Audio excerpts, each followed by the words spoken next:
everyone. Mark and I have just had an amazing moment in Electronic Cafe's history. We were blessed to talk to the one, the only, fabulous John Foxx. Mate, you know, we said it before when people say never meet your heroes. Every hero we meet just like completely contradicts that statement. He was magnificent, wasn't he? There's certain names that day one when we started doing this, which we made, if we made a list, would be names you want to speak to.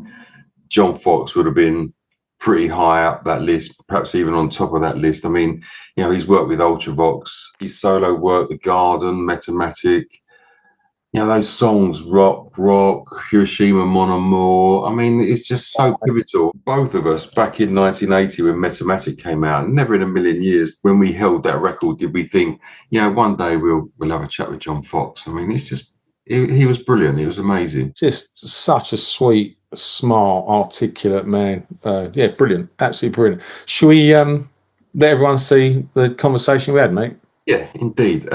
Everybody, jump in and see our chat with the brilliant and, what's the word, influential John Foxx. Yeah. What can I say? Yeah. Not many people are confident or honest enough to say what preceded them that they've used. And Gary's always been exceptionally honest and clear about all that. Yeah. And I for one, am very grateful to him for it. Standing in the dark, watching you glow, lifting a receiver. Nobody I know.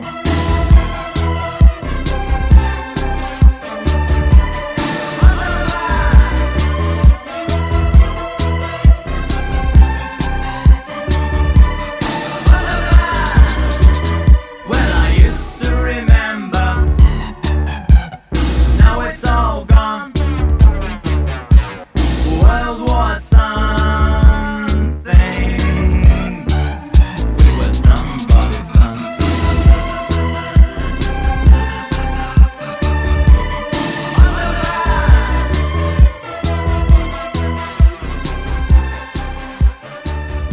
Hey everyone, welcome to one of our most special interview editions of the Electronic Cafe. We are just so buzzing to welcome one of Mark and my musical heroes, the one and only Mr. John Foxx. John, welcome to Electronic Cafe. It is so nice to see you here.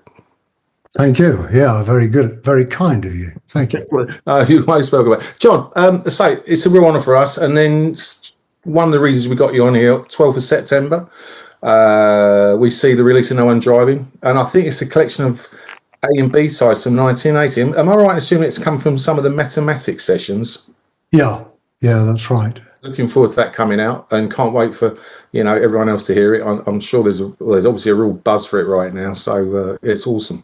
On that release, are there some different mixes or different B-sides or stuff that wasn't used from that Metamatic period? Yeah, I mean, it's really just things that were ancillary to Metamatic. Some of them have been out before in different forms, but not all together like this. And I think there are a few new things as well. I feel like fog beside the shine. Figure fades away. Someone takes my place.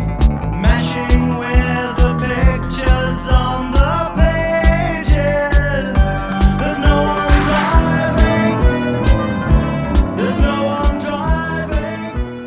We've always commented on the fact that bands that came out in sort of late 70s and the 80s, their workload was incredible. I mean, when you look at the 3 Ultravox albums in a couple of years, and then your first 3 solo albums, I mean, effectively you had 6 albums out in 6 years. I mean, that hardly happens now. I mean, how did you find time to do that? And obviously the promotion, the writing, the recording, and the touring of those albums. I mean, the workload was phenomenal. Yeah, I mean, everybody did it because things were moving very quickly then. We went right from punk to electronics in about 3-4 years. From 76 was the beginning of punk, and 1980 was the beginning of electronica, really. I mean, 79, in fact, really. Gary had his hit, which opened the door for everyone with Our Friends Electric. Of course. And then things took off, so it was between punk and Our Friends Electric, really. And everyone changed completely during that time. Yeah. Not long after it came out. Yes, yeah. Still just one of the best ever. I mean, I read with Gary Newman. I saw an interview with Gary Newman. I mean, we spoke to him a couple of weeks ago, and he was saying that he was always pioneered as like one of the forerunners, but then he discovered that you'd been doing what he was supposed to be heroed for way before. Years before. Yeah. What can I say? Yeah. Yes, you can say. But Gary's always been, not many people are confident or honest enough to say what preceded them that they've used. And Gary's always been exceptionally honest and clear about all that. Yeah. And I, for one, am very grateful to him for it. I think it's a rare thing. There's a band called Ultravox. I got signed as a punk rock. I was in a punk band. We were sent to the studio to make a first album. And in the studio was a synthesizer in the corner. And that's how I got into electronic music. It was just laying there. And I asked the man if I could borrow it, but I'd never seen a real one before, didn't know what anything did. But anyway, that's how I got into it. And I went away from that studio thinking I discovered something special. And did something similar to this. I went rummaging through a record store. I was signed to a company called Beggar's Banquet, who had record stores. I was rummaging through there shortly after that and discovered this band who were doing something that I thought I'd just invented. And they were on their third album. So much for being ahead of your time. I was years late. I know lots, I hear lots of stuff I've written in other people's music. And it's no coincidence. Yeah, cool. No one ever admits it. Except Gary's the only one who comes clean about that sort of thing. But also, I have to add, because Gary's stuff isn't at all derivative, I think. He's one of the most original. I think there are two really original bands, Simple Minds and Gary Newman's music.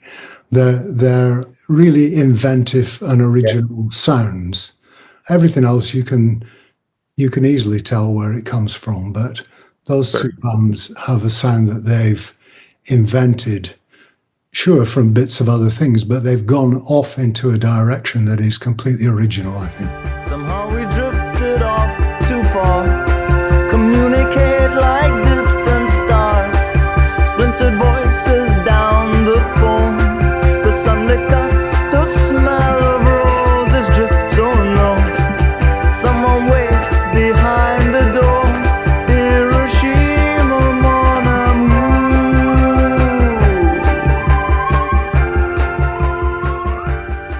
No, it's a great shout. Yeah, that early Simple Minds stuff. I remember hearing I Travel for the first time going, what the hell? It's amazing. No, absolutely right. John, I mean, on the Ultravox stuff, which just on touching a little bit, I mean, to this day, those three albums are still held in such high esteem. I know this is a bit of a weird question, but how did you come up with that name? Because it's such a cool name. I know it went through different changes, but did you just come up with it off the cuff, or was it just something that the guys came up with? No, I wanted it to be, I wanted a name like an electrical product, because that's what we were. I figured, that's what we're, an electrical product in a sense. I thought Ultravox sounded like some kind of maybe futuristic jukebox or something like that. I always had this idea, and I carried it out with Metamatic, really. I always had this early idea of what would music sound like if there were this neon jukebox on some forgotten road in East Germany somewhere in the future. And if you put a kroner in it or whatever, something in it, what would it play? And I tried to write music like that. Metamatic, John, when that came out, I mean, it was such a landmark album, and it was a huge part of both mine and Andy's musical DNA. I mean, I remember getting it back in the day, and I'm sure a lot of our subscribers are really interested about that album. Did you have any idea 45 years ago that today it would still be held in such high esteem? Because it still sounds, it doesn't sound dated, it still sounds fresh, and it still sounds ahead of its time. Well, thanks. No, I had no idea. I mean, you just do what you feel is the right thing to do at the time. I really wanted it to sound like if the blues guys from Chicago got hold of synthesizers and they were British and came from Europe, what would it sound like? You know, I always used to set myself this kind of brief, if you like, to make some kind of music that was and that one, the Metamatic the brief was to make European blues music, but it hadn't have any trace of American, no cliches, no blues form, but it had to be the equivalent, you know, like someone who got, you know, the old blues guys would get a guitar, and then when they moved to Chicago, it was an electric one, and it was what was near to hand, what they had to hand, they made music with. And for my mind, that's some of the best music ever made. And I thought, that's what I want to do with European music. You know, if some ordinary guy from England gets hold of new bits of equipment that are coming out cheaply, synths and tatty drum machines and things like that, you know, primitive drum machines, and what would it sound like? You know, what would you make with it? And also, I tried to make a brief as well that if America had never existed, if we'd never heard rock and roll, what would it sound like? Got it. And the result was Metamatic. And I must say, that's not because I don't like American music or disapprove of it in any way, just the opposite. I mean, it was such a massive, rich wave of stuff that it took us a long time to get out from underneath it. Metamatic was a suggestion of how to get out from underneath. Oh, he did a good job, mate. Absolutely love it. I play it at least once a month, even now. I just constantly, it's brilliant, brilliant album. A voiceover through scenes of sunrise. It feels like someone's using my eyes. Tinsel wind and curtains blowing. He looked down at his hands. He was a new kind of man. He was a new kind of man. He was a new kind of man. You just touched on the point there, John, about inventions coming out of like the primitive equipment that you had at the time. I mean, now with the amount of software you've got, and you can literally scroll down and pick sounds, as opposed to back in the day when you had synthesizers with knobs and sliders and drum machines that you had to manipulate to get the sounds. Do you think that invention that you had through forced limited equipment helped the development of the creativity in the music? Oh yeah, sure. I mean, I've always believed that, you know, limited palette, it's the old art school thing, you know, limited palette, you get better results.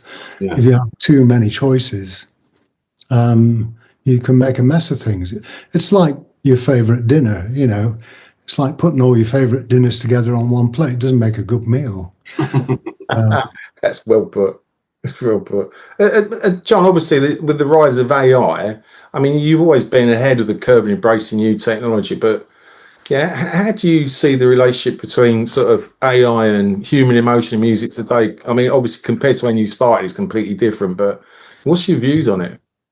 Well, I used to get asked where the soul was in electronic music. Yeah, of I course. was making it. You know, people said, "Oh, it's all robotic," and you know, where's the emotion and all What that. did they know? Well, the emotion, yeah, it comes from us, doesn't it? You know, these things are instruments, really. Yeah. And AI remains to be seen what happens with AI. I mean, there are all kinds of possibilities, but I think it looks like some aspects of it may have been talked up too much so far, but it's too early to tell, really. I think, we need more time with it, really, to see, and it's developing very quickly.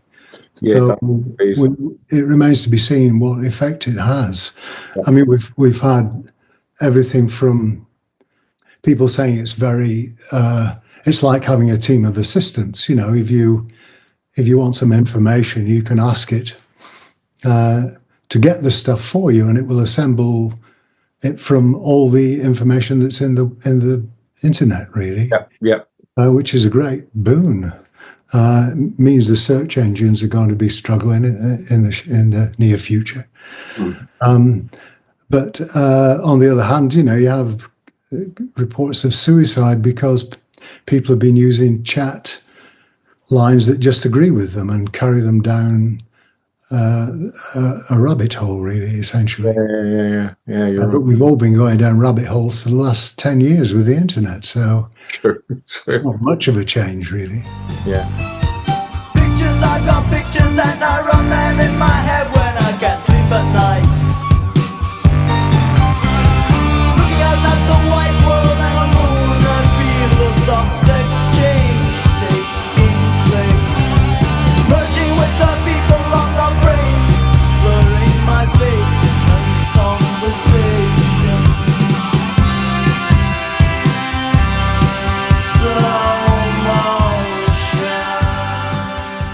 John, you got a compilation coming out on the 12th of September, I believe, No One Driving, which is bringing together a lot of the tracks from the Metamatic period.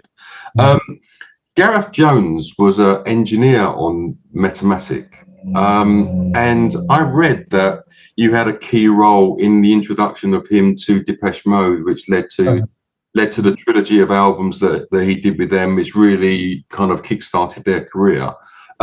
I read that he was quite reluctant originally to work with Depeche Mode, and you helped talk him round. I mean, what's the story behind that? Well, he thought they were a bit of a boy band, which they were, really. Yeah. I mean, they were sort of a pop band, weren't they? I mean, they invented themselves. They weren't someone else's invention. But the boy bands I like, are the Sex Pistols and Depeche Mode, really. I mean, they were essentially that, but they were several cuts above the usual, But it was because of Daniel's Warm Leatherette, which I thought was a brilliant record. Sure. And when Gareth said that, I said, well, I think if it's Daniel, it's worth doing. So I think you should change your mind. It took a while. It took a while to convince him. Amazing. He was very, very reluctant. And then when he met him and met Daniel and all that, everything was fine. It was. Thank you for that, John. We owe you. It's brilliant. He must be very thankful, and they must be very thankful, because it was certainly that trilogy of albums that he produced for them was the springboard that enabled them to go on. And the final one, Black Celebration, was obviously the one that their sound really changed, and they went on to be as massive as they are. So thank you for being so persistent. Yeah, big time. My sax is often solo. Sometimes it short circuits then. Sometimes it's a golden glow. My sax is invested in suburban photographs, skyscraper shadows on a car crash overpass.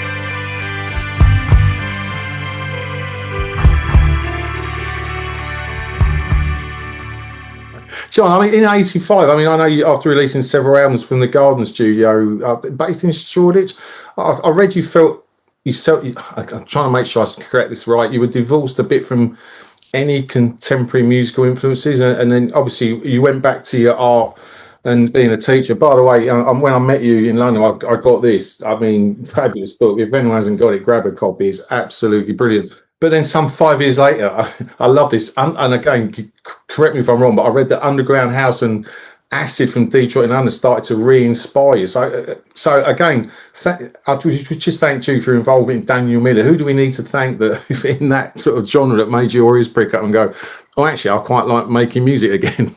Yeah, well, it was the fridge in Brixton, going to the fridge in Brixton. And actually, a friend of mine called James Pinker, who was in Vauxhall, and Russ Mills, who's a good friend of mine from art school, really, who Russ did a lot of covers for, Brian Eno with the Pearl. He did the cover for the Pearl. Yeah, David Sylvian and Nine Inch Nails he's done and that sort of thing.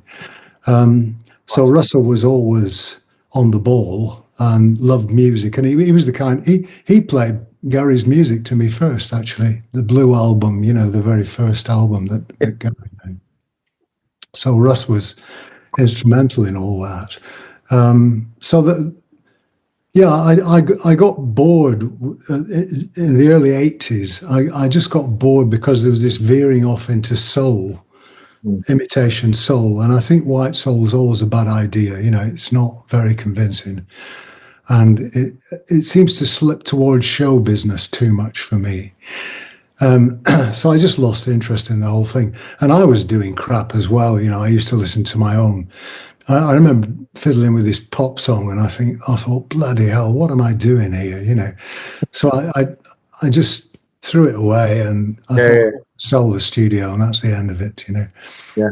I just figured I'd have my day, and that was the end of it, really.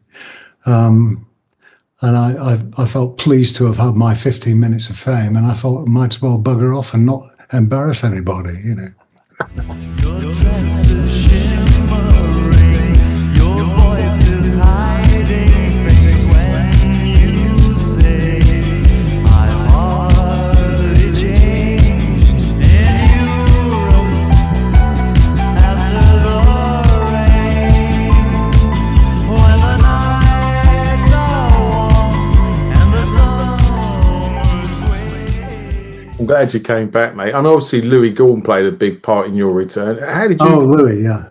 How did you guys connect? Well, another friend from art school, Chris Rowe, lives up in Shropshire, and he said, "There's this guy." He said, "You've got to see him. You'd really like him." So he said he's playing at this party, and it was in this old Georgian farmhouse, rundown place in Shropshire. And I went in there, and there was a cloud of smoke and a lot of noise. And then after about 8 hours, Louis came out of it. The noise stopped. The noise stopped, and Louis came out of the cloud of smoke, and he kept everyone entertained all night. So I said, "Yeah, I've got to do something with this guy. He's great." So we went off to Manchester to Cromie's studio, and did a couple of albums up there, actually. And then we built our own studio in Manchester, in Sankey's, in the back of Piccadilly. And had ventures there. And when I'm half asleep, I still feel your shadow on my ceiling. Is that you shining, or am I dreaming? Is that you waving through my sleeping? And then obviously further up, you obviously with Benj, loving the work you guys have put out. Thank you. Actually, this album, you probably don't know, but I think it was number 2 in our top 30 albums of the year that year.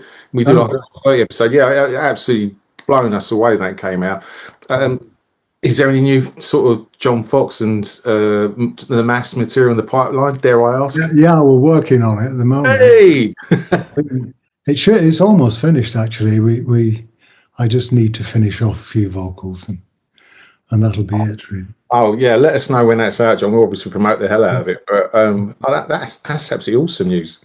That's made my day. That speaking to you and knowing there's a new John Foxx and the Mass album coming out. What more could you want? I've seen you running round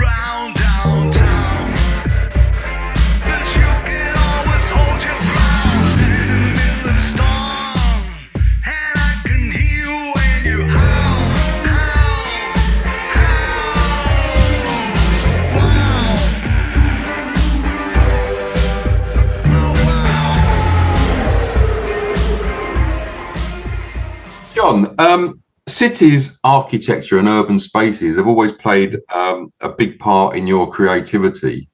What's the fascination with that and like the influences that it gives you? Well, we all live in cities really now. Everyone's moved out of the countryside, apart from one or two diehards, you know. And they're new places, really. They're still new. I mean, Paris, I think, was the first modern city about 1900, and we're still learning. And they do a lot to you mentally, I think, and physically as well. And not all of it good. It's about 50-50, I think, really. And trying to negotiate your way through it is really interesting and a bit scary sometimes. And you learn a lot about yourself and other people, and when you're all crammed together like that, with that kind of pressure. One of the things that really interested me about it was how I could go on for hours about this, so I won't bore everybody to death with it. But the way a city acts on your memory, I realised after all, when I first came to London, it felt very sort of bleak and cold and frightening and alien and strange. And I was living in a squat in near Caledonian Road in Islington, actually, when it was a rough part of town. It's gentrified now, but it wasn't then. And I realised that gradually I got to know, I used to walk all the time, and I got to know all the streets right through central London and beyond. And then it felt like home, because I realised you kind of invest memories. You know, you use that cafe, you went in that post office, you went had a pint in that pub, you met some friends here and there, and gradually you invest all these bits of yourself into it.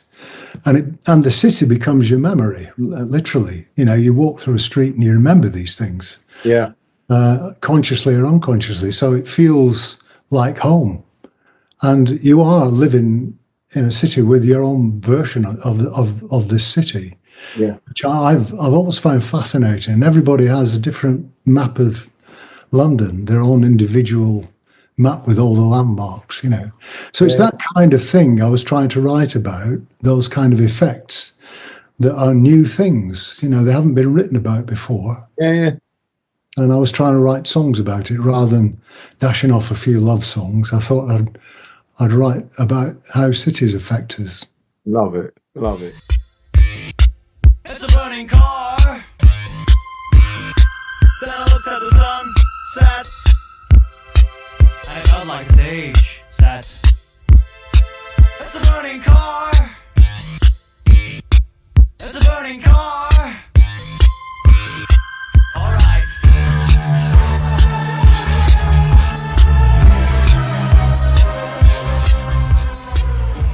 John has mentioned it. You know, we're big fans of your art as well as your music, and you know, when we met you and I got that book, I don't know if it's the right word, but your art's very atmospheric. It's just brilliant. And I'm guessing that's the place you go to when you want to switch off from the outside world. But who were the artists that inspired you?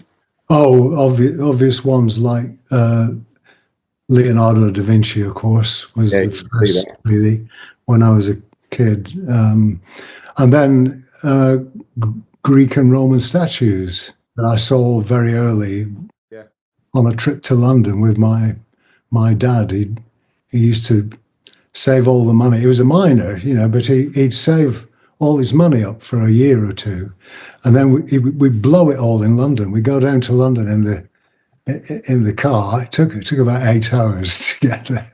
This is before motorways, you know. And I remember fields full of poppies and things like that. On the way. Yeah.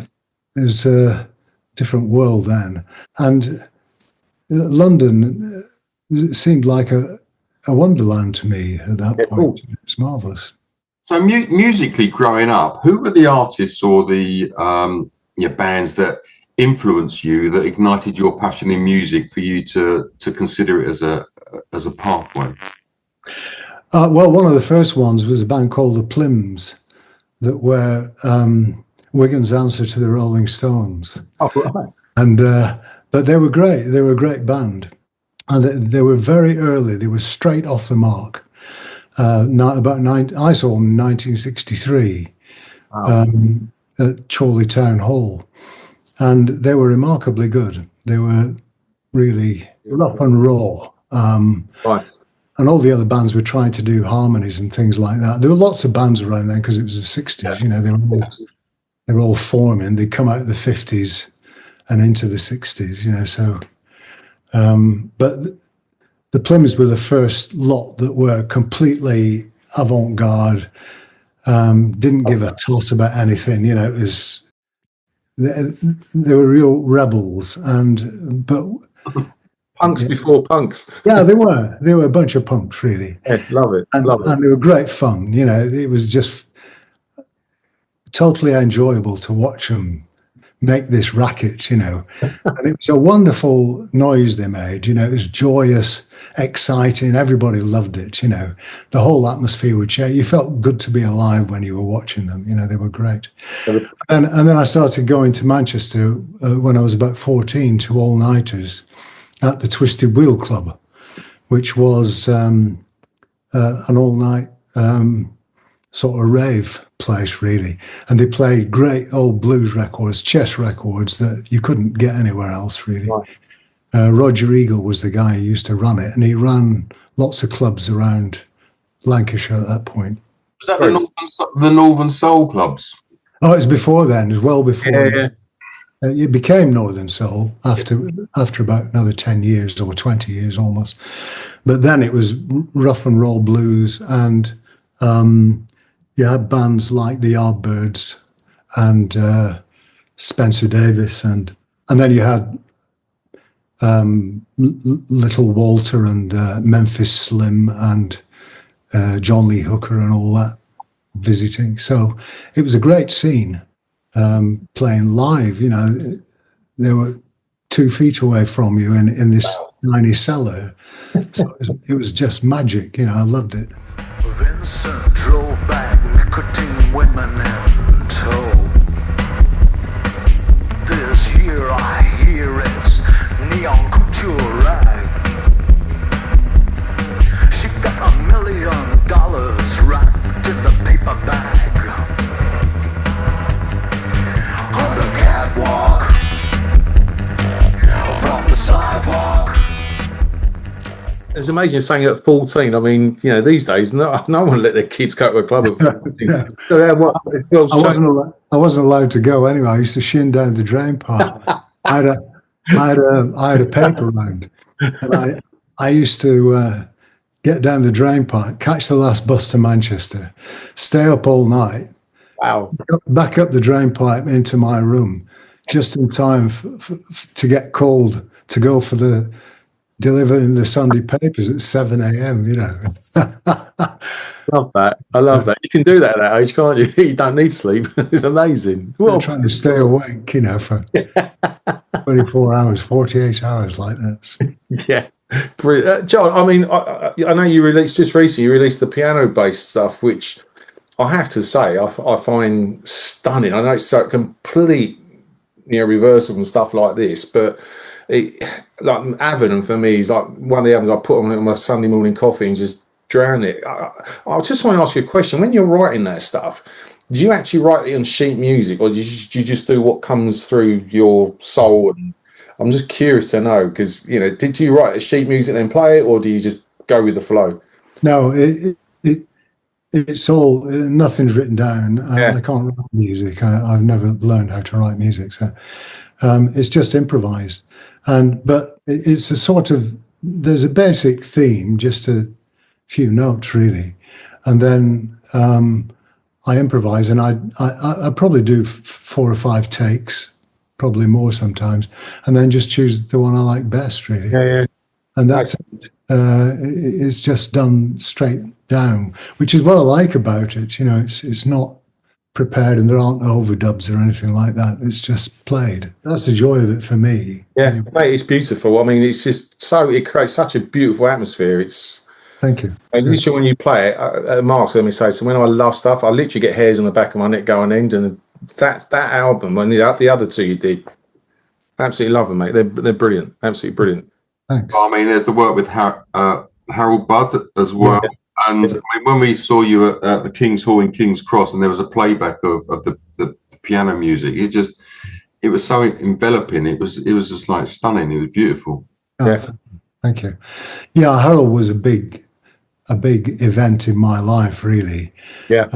I met him again through Russ Mills, who used to organise these concerts in St Oswald's in Vauxhall in a church, and I'd been playing there once, and Harold came along with Brian Eno and to have a listen, and I got talking to him.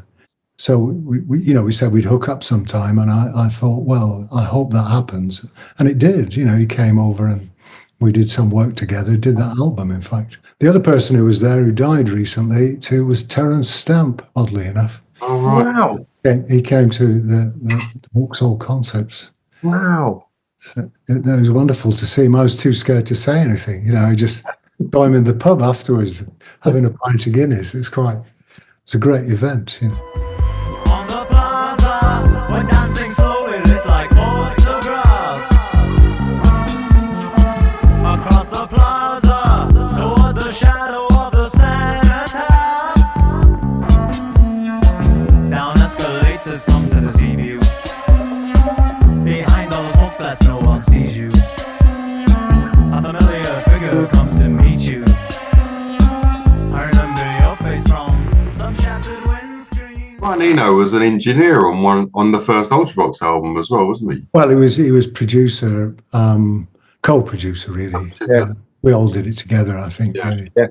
But it was great to have Brian because he was just out of Roxy Music, and we were all excited about having him around, and he was good fun, and it was lovely because at that time when you went into recording studios, the engineers were very possessive, and it was like, stay away from the desk, don't touch anything, Yeah. You had to behave yourself. It was horrible. And I hated recording studios then. And then I remember going in to see Bob Marley working with Lee Perry, and that was totally different. Everybody was at the desk. Everybody had a fader, and they all had a job, and it was like a big dance. It was great. Brilliant. That's the way to make music, It was a joyous occasion. It wasn't all tight.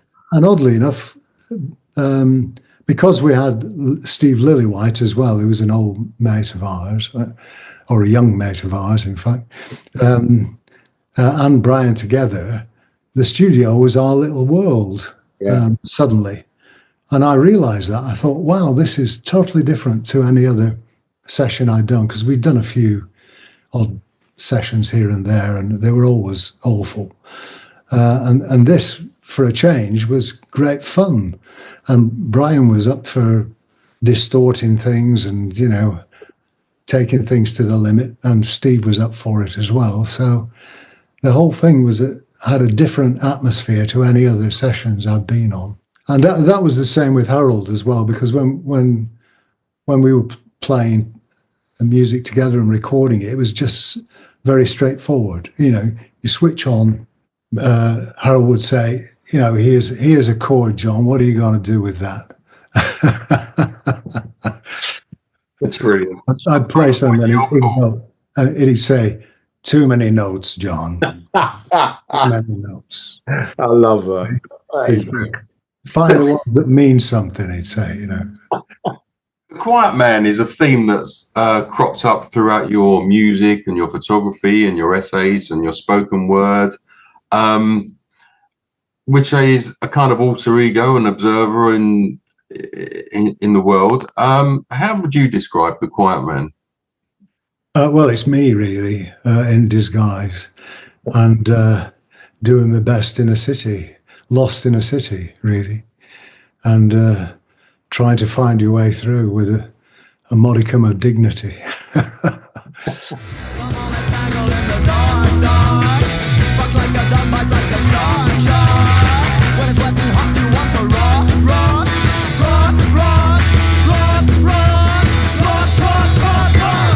Penetration boys in hotel lips, invitations on sinking ships. The whole wide world is hip to hip. You've been hailed by Simple Minds, Human League, The Orb, Ladytron, Duran, Gary, obviously, to name a few. Are you aware of the influence you've had on all these people? Because it's quite strong. Well, not really. You sort of just do what you feel is right at the time. And the one thing I've learned is it's crap being first at something. Because everyone else cleans up afterwards, and leaves you, in the dust. We had that conversation with the guys from B Movie, similar story. Yeah. But you're not to know that. I mean, you just don't know it at the time. You just do whatever feels right and follow your instincts. I mean, music's a very instinctive activity, isn't it? You don't plot that much. I mean, you plan things as much as you can, but you often have no idea that you've done something first until 10 years later when people say, hey, that was the first time I heard that sort of thing. And then it's great, but it takes too long. It takes 20 years, how long does it take? How long did it take Metamatic to get revised, if you like, in people's opinions? It probably took 20 years or something. Yeah, you're right, mate. You're right. Yeah, absolutely right. Yeah, you're ahead of your time, John. It would have been nice if it happened straight away, but it didn't. It's a price you pay for being ahead of your time, my friend, unfortunately. It's something like What is your songwriting process, though, John? I mean, do you write continually all the time, and then when you've got a body of work, you put an album out, or do you write specifically for an album that you've got a slot to release an album in? Well, it's both. I do write all the time, and keeping notebooks is the most important thing. I write things down, titles and ideas, and then it's like a process of magnetism in a sense. If a good idea will attract other bits towards it, and then you've got a song.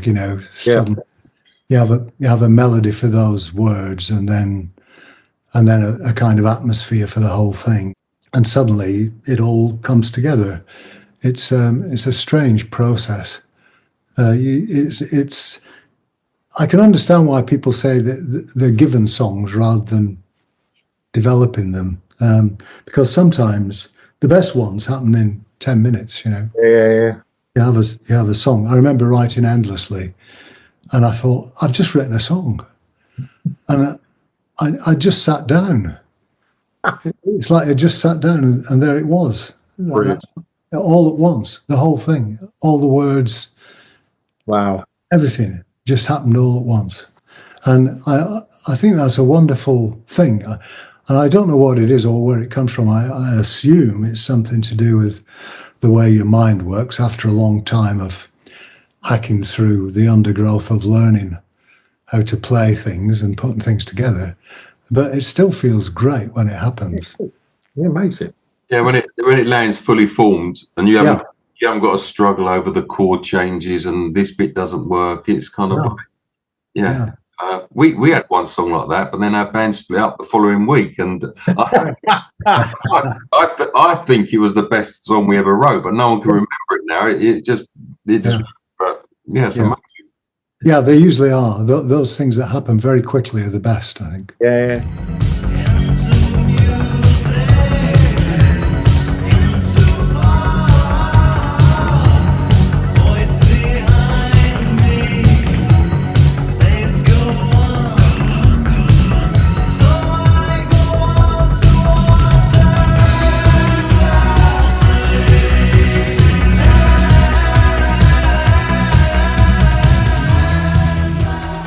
John, this is amazing. I mean, obviously, it's a real thrill for us to speak to you, and we're massive fans of your body of work. But before we go on to a couple of quickfire questions. Looking back at all your solo projects and collaborations and writings and essays and photography and teachings as well. I mean, teaching is something that we haven't really touched on. What do you think your legacy will be in 50, 100 years' time? I mean, what's the one thing that you think that John Foxx will be remembered for, and what excites you about music potentially going forward in the future?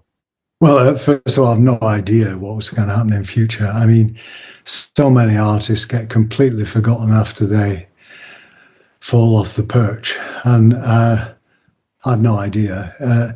But it is interesting how things get picked up again. Yeah. I do think if something's any good, it gets found again by other generations later on, even though it's completely neglected in its day.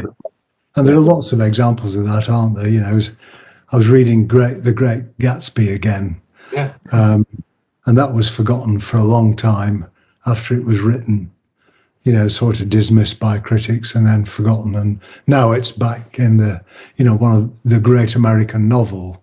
It's the great American novel. So that's only one example. And of course, there are lots of them, you know.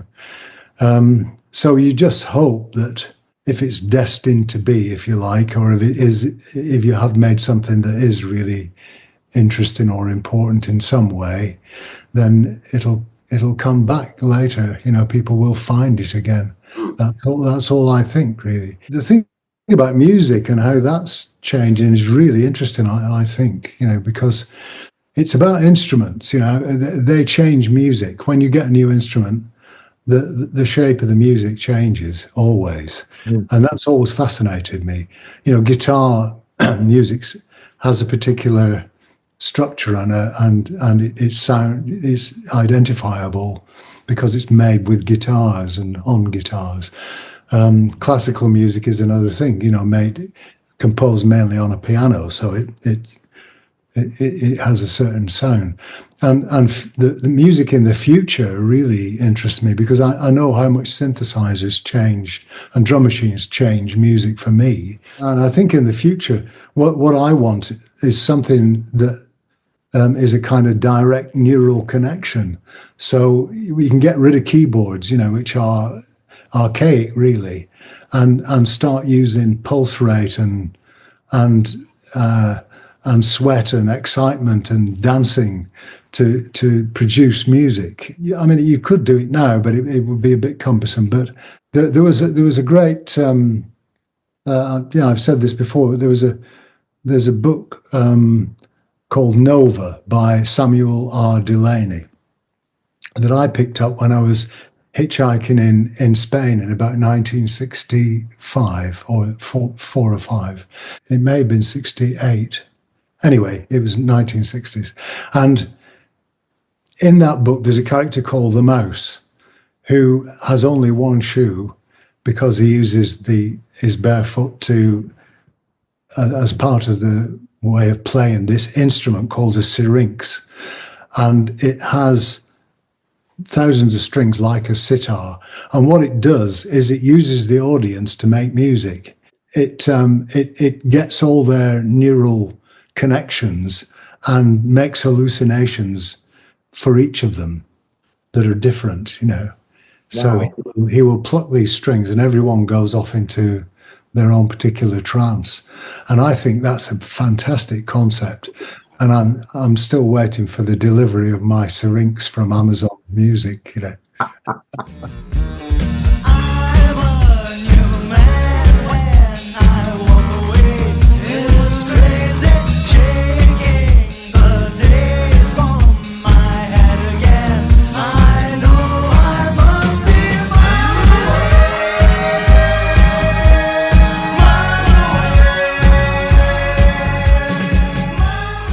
John, we're going to finish a couple of fun questions, buddy. The table for four for Mr. Fox. Who would be the three guests who'd be lucky to join you for dinner?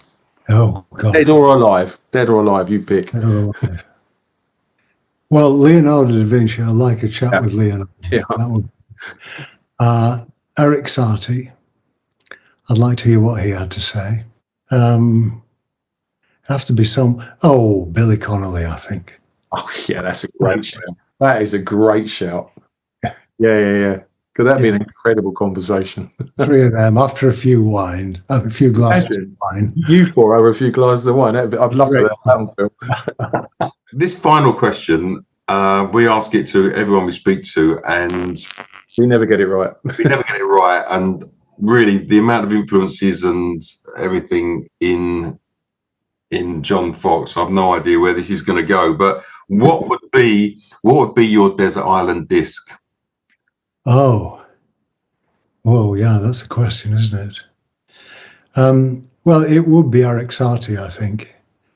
Gymnopodes.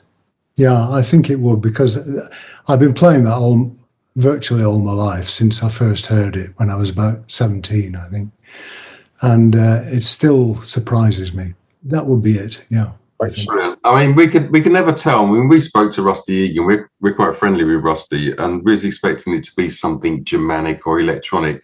He said it's Van Morrison. John, listen, thank you so much, my friend, for being on Electronic Cafe. Yeah, this means everything to us. It really does. We wish you every success with the new release. For what it's worth, you've played a massive part in Mark and my musical tapestry, honestly. And it's been an absolute honour and just lovely to talk to you. And just wish you every future success. Can't wait to get my hands on No One Driving. Can't wait to hear the new Mass album. And honestly, just keep doing what you're doing. You're an absolute legend. So thank you. Thank you so much. I mean, when we started this like 4 years ago, and we had a list of our heroes, really, we never thought we'd ever speak to the likes of you and Wolfgang Fleur and the people like that. So it's a real thrill for us, John. So thank you for giving your time up this afternoon. Yeah. And we wish you all the best. Not that you need it, but thank you again. And we'll catch up with you soon, no doubt. Well, great to chat with you. And all the best with what you're doing as well. Thank you, my friend. And yeah, awesome. And we'll see you soon, definitely. Yeah. Okay. Thanks, John. Thanks, John. All the best. Bye. Bye.